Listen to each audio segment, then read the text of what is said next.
The eviction notice slammed against my grandfather's door like some kind of death sentence. You know what I mean? I'll never forget the way he just stood there clutching the doorframe, trying to make sense of the fact that after 50 years, this was how they were going to try to end his story. 72 hours to clear out, leave behind everything he'd built with his own hands, all because some power-hungry HOA president decided his home didn't fit her vision. You might think I'd let her get away with it, but you'd be wrong if anything watching my grandfather's legacy on the line like that just flipped a switch in me.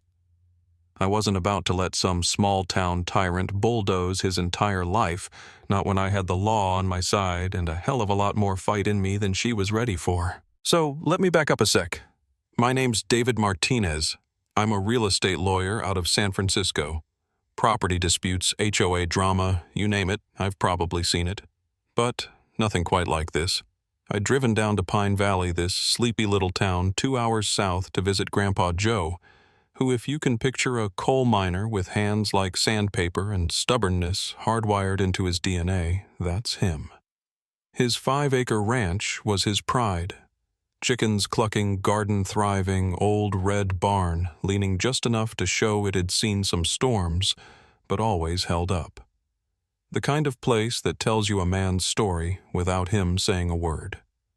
The only thing standing between him and peace was Karen Whitmore, HOA president, ex-car sales manager, self-styled Queen of Pine Valley since 2019, and absolutely determined to drag this place into some cookie-cutter premium community hellscape where nothing genuine is allowed to exist. Karen's crusade came in like a sledgehammer. First Monday, she's on the porch in a blazer that probably costs more than my car payment, slapping a $200 a day fine on Grandpa for non-compliant landscaping. And of course, she's quoting some mysterious community standards manual no one's actually seen. Turns out it was voted in at a meeting barely anybody even knew about, which violated their own bylaws anyway. Then Tuesday, she's got her brother-in-law's landscaping crew prowling the property, tape measures, cameras, making Grandpa feel like a trespasser on his own land. By Wednesday, she's out there blasting pictures of his chickens and garden on the neighborhood app with snarky captions making it look like his place was the reason property values might tank. The neighbors, some stood up for Grandpa, but plenty just bought into her hysteria or stayed quiet, hoping she'd leave them alone. By Thursday, the stack of notices and legal threats on Grandpa's table was taller than his coffee mug. The man had survived 30 years underground, raised a family, never owed anybody anything, and now some self-appointed authority was telling him his whole life was a problem to be solved. That Friday, Karen scheduled a community meeting at 2 in the afternoon, because why not pick a time when no working person could show up right? The dozen or so retirees who made it there were mostly her fans or just folks who liked the drama. She rolled out a PowerPoint about modernization, showing before and after shots of neighborhoods that used to look just like Grandpa's. Now all plastic perfection, no soul. And every single so-called improvement just happened to make the place too expensive for anyone who wasn't rich, young, or ready to gut their entire property. But Karen didn't count on me. Every step she took, I was watching, documenting, checking her so-called rules against the actual law. I started talking to neighbors, and the deeper I dug, the clearer it got. Most of her community concerns were straight-up manufactured, and people were sick of her constant meddling. Mrs. Patterson next door flat out told me Karen never even asked about noise complaints. "Those roosters have been here longer than my grandkids," she said, rolling her eyes. What Karen didn't know was I was building a case every minute she harassed my grandfather. And then she crossed a line. Brought the volunteer code enforcement officer Tom Bradley to Grandpa's door, claiming anonymous complaints meant she had to inspect the inside of his house. My grandfather, who'd spent a lifetime trusting that people would treat each other right, was about to let them in until I pulled up and set the record straight.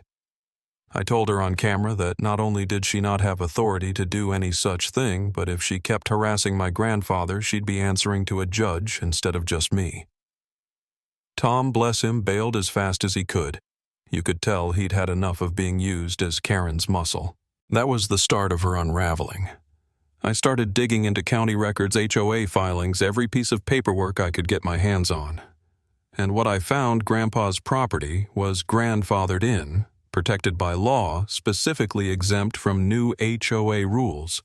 Not only that, but Karen had been running the HOA like her own little kingdom, rewriting rules in secret meetings that never met the minimum attendance, awarding contracts to family using HOA money for improvements that just happened to enrich people tied to her and her husband. Speaking of her husband, turns out he was a silent partner in Sunfield Development, a company buying up land for a subdivision project. You don't have to be a genius to see what was happening. Harassment, fines, pressure to sell, then swooping in with a generous offer. The Hendersons, one of the older families, had been bullied out the year before the same way. The twist came courtesy of Margaret Stevens, a retired county clerk with an eye for detail and a memory like a steel trap. Over coffee at the diner, she told me about Karen's deeper connections. Not just the HOA, but shady deals with Sunfield Development contracts to her brother-in-law, backroom emails planning to use Grandpa's land as the linchpin for Phase 1 of their luxury homes project. I got my hands on the emails. Public records requests are a lawyer's best friend, and there it was in black and white plans to clear the Martinez obstacle with promises of a fat consulting fee for Karen once the deal went through. Armed with all that, I filed a restraining order civil suit and an emergency complaint with the state attorney general. I wasn't just aiming to stop Karen. I wanted to blow her whole operation sky high. The restraining order came down fast. Karen and her cronies were banned from Grandpa's property. All HOA enforcement halted, and suddenly the entire community was paying attention. Karen called an emergency HOA meeting, tried to play the victim outsiders attacking our right to govern ourselves, she said, like some kind of martyr. But this time, the neighbors didn't buy it. They'd started comparing notes, realized her harassment wasn't just about Grandpa, but a pattern that had hurt plenty of families. The room was packed standing room only, and when Karen opened the floor for comments, the floodgates opened. Mrs. Patterson, the Hendersons, Tom Bradley, even her own husband Rick, stood up and confessed to the whole scheme, laying out how Karen had used her power to bully residents into selling cheap so Sunfield could build on their land. He looked broken, but you could tell he was relieved to finally tell the truth. That was it. The evidence was overwhelming. The emails, the fake fines, the fraudulent contracts, the HOA money that had gone missing, it all came out. And Karen's reign ended right there in front of everyone. The vote to remove her was unanimous. They pursued criminal charges, demanded restitution, and rebuilt the HOA from scratch with new leaders, folks like Margaret, who'd lived through it and weren't about to let it happen again. Karen's final speech was all bluster threats about how they'd regret this, property values would crash, nobody would appreciate what she'd done, but no one listened. The community had seen who she really was. Within a week, Karen was facing charges for fraud, conspiracy, and all kinds of financial crimes. The state went after Sunfield and her family, too. She lost everything: money, marriage, even her so-called good name. She moved away, but these days, thanks to the internet, her story follows her wherever she goes. Pine Valley. It came alive after Karen was gone. Margaret took over, made the books transparent, set up real appeals for any violations, started actual community improvement projects that helped folks, instead of scaring them.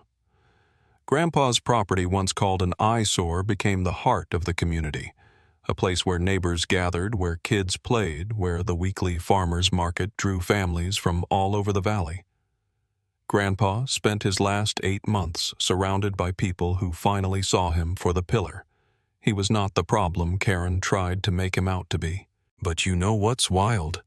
Our fight didn't just fix Pine Valley, it changed state law. The Martinez Protection Act now shields homeowners statewide from HOA abuse, requires independent audits, and punishes board members who cross the line. I set up shop part-time in town, started helping other families stand up for themselves. My little guide, Know Your Rights, Homeowner Protection Against HOA Abuse, has saved more people than I can count. 6 months after Karen was ousted, we held the first annual Harvest Festival on Grandpa's ranch. Music, laughter, kids chasing chickens. Neighbors finally acting like neighbors again. As I stood next to Grandpa in his garden, listening to the crowd and seeing that old spark in his eye, I realized this wasn't just about property or legal victories. It was about what happens when ordinary people refuse to let bullies win. It was about community, real community, where people look out for each other, where no one's left to fight alone. Grandpa passed 11 months later, peaceful at home, surrounded by family and friends. His ranch is still ours. The garden is still thriving, and the lessons we learned have made our town stronger than ever. So let me leave you with this. If you're facing something like this, remember, knowledge is power. Documentation is your best friend, and the loudest voice in the room isn't always right. Sometimes all it takes is one person willing to fight back for everyone else to remember they can too. What do you think? Where's the line between protecting a community and abusing power? Is it ever okay for an HOA to go this far, or does justice mean standing up no matter what it costs? Share your story. Let's talk about it, because when communities unite, even the strongest bullies don't stand a chance.